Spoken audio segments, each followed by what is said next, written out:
Anurag Sania music. जमानी भलो copper के DJ Kanchan Raj Muzaffarpur. DJ Kanchan Raj Muzaffarpur.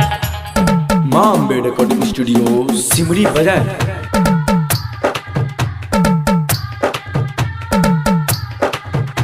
जमारे ला करेंटवा भतार जमानी भलो कॉपर के नहीं बुझे लगी बतिया हमार जमानी भलो कॉपर के जमारे ला करेंटवा भतार जमानी भलो कॉपर के नहीं बुझे लगी बतिया हमार जमानी भलो कॉपर के जमानी भलो कॉपर के जमारे ला करेंटवा भतार जमानी भलो कॉपर के नहीं बुझे लगी बतिया हमार जमानी भलो कॉपर के जमारे ला करेंटवा भतार जमानी भलो कॉपर के नहीं बुझे लगी बतिया हमार जमानी भलो कॉपर के जमानी भलो कॉपर के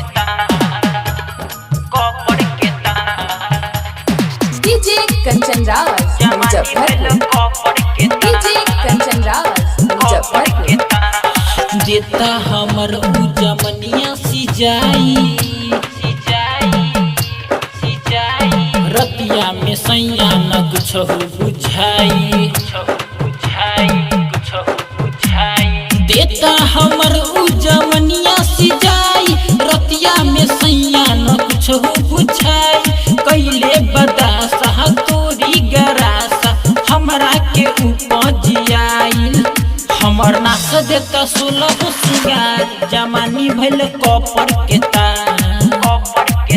रोज मारे ला करेंटवा भतार जमानी भल कॉपर के जमानी भल कॉपर के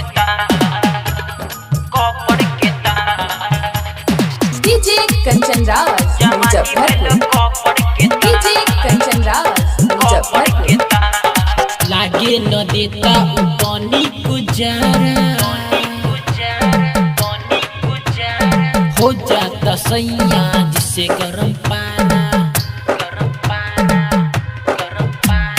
लागे न देता पानी गुजारा हो जाता सैया जिसे गरम पारा अनुराग सनिया देखी जवनिया धर्मेंद्र राकेश दिखाता जुमाले बतिया किसन हजार जमानी भलो कॉपर के